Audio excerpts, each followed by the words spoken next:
राधे राधे। आप सबका स्वागत है मेरे चैनल में। आज हम जया एकादशी की कथा सुनेंगे। बोलो विष्णु भगवान की जय। यह व्रत माघ शुक्ल पक्ष की एकादशी को किया जाता है।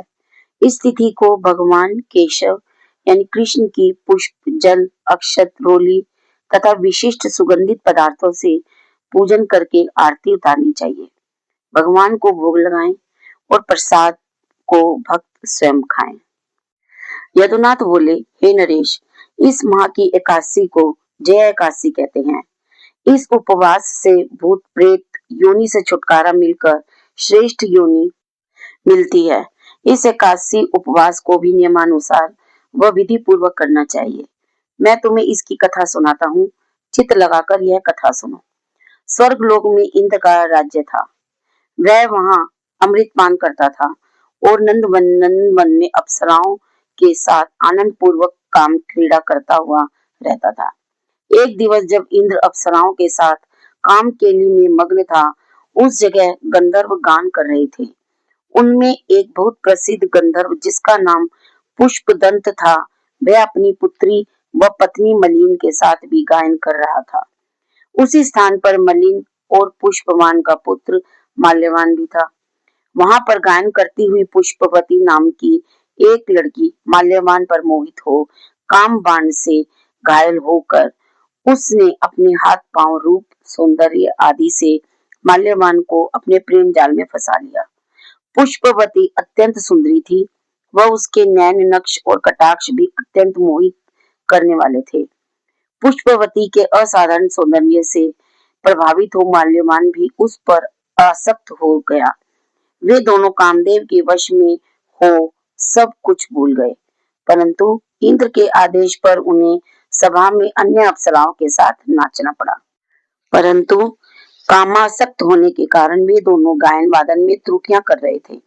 इंद्र उनकी कामातुर अवस्था देख अत्यंत कुपित हुआ और उसने उन दोनों को श्राप दे दिया और कहा, हे मूर्खों, तुम दोनों ने मेरा अपमान किया है, इसलिए तुम स्त्री पुरुष के रूप में मृत्यु लोक में जाकर पिशाच का रूप धारण करो और अपने दुष्कर्मों का फल भोगो। इंद्र के श्राप के कारण वे दोनों पृथ्वी पर आकर हिमालय पर्वत पर पिशाच बन वन वन घूमने लगे और पिशाच बन जीवन बिताने लगे। उन्हें गंध, रस, स्पर्श आदि का भी अनुभव नहीं होता था। वे दोनों बहुत दुख पा रहे थे। दुख के कारण रात दिन वे एक क्षण भी सो नहीं पाते थे। वे अनेक प्रकार के दुखों से ग्रसित थे। जहाँ पर वे ठहरे थे वहां पर भयंकर सर्दी थी, जिसके कारण उनके रोमकूप खड़े हो रहे थे तथा दांत भी किटकिटा रहे थे। एक दिवस उस पिशाच ने अपनी पत्नी से कहा, हे देवी, न मालूम हमने पिछले जन्म में कौन से पाप किए हैं जो हमें इंद्र के श्रापवश यह पिशाच योनि मिली है। इससे बेहतर होता यदि हम नरक में होते। इस प्रकार के विचारों में लीन रहकर वे स्वयं समय बिता रहे थे। दैवी कृपा से एक दिवस जब माघ माह के शुक्ल पक्ष की जय एकादशी थी, तो उन दोनों ने निराहार रहकर दिन व्यतीत किया। उस दिन उन्होंने कोई दुष्कर्म भी नहीं किया। दिन भर वे दोनों केवल फल फूल ही खाते रहे और दुखित हो पीपल के वृक्ष के नीचे ही बैठे रहे। सूर्य देव भी सायंकाल बीतने पर अस्त हो गए। रात्रि भर वे ठंड के कारण एक दूसरे से लिपट कर बैठे रहे। अगले दिन प्रातःकाल सूर्योदय से पूर्व ही दोनों का देहावसान हो गया। मरणोपरांत वे दोनों दिव्य रूप धारण कर सुंदर वस्त्राभूषणों से अलंकृत हो गंधर्व के रूप में विमान में बैठ देवलोक चले गए। आकाश मार्ग पर देवों तथा गंधर्वों ने उनकी स्तुति की और पुष्प वर्षा की। देवलोक में पहुंचने पर दोनों ने इंद्र देव को नमन किया। इंद्र भी उन्हें उनके वास्तविक रूप में देख चकित हुआ और उन्हें पिशाच योनि से मुक्ति पाने का कारण पूछा।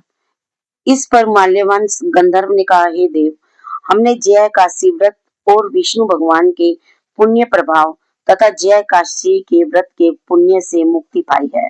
इस पर इंद्र ने कहा, अब आप दोनों की हम वंदना करते हैं। यह सब जय एकादशी व्रत का प्रभाव है तथा शिव तथा विष्णु भक्तों को हम वंदना योग्य मानते हैं। अब तुम अपनी पत्नी पुष्पवती के साथ सुख पूर्वक रहते हुए विहार कर सकते हो। हे कुंती पुत्र, जय एकादशी व्रत कुयोनि से मुक्ति दिलवाती है। अतः जो प्राणी नियमानुसार व विधि पूर्वक इस जय एकादशी का उपवास करते हैं, जो जप तप दान व यज्ञ करते हैं और जो प्रभु में श्रद्धा और भक्ति भाव रखते हैं, वे सभी हजारों वर्ष तक स्वर्ग में रहकर अनंत सुखों का उपभोग करते हैं। बोलो विष्णु भगवान की जय। अगर आपको कथा अच्छी लगी हो तो लाइक शेयर सब्सक्राइब जरूर कीजिए और बेल वाला बटन दबा दें ताकि आपको आगे आने वाली कथा जल्द ही मिल जाए। राधे राधे।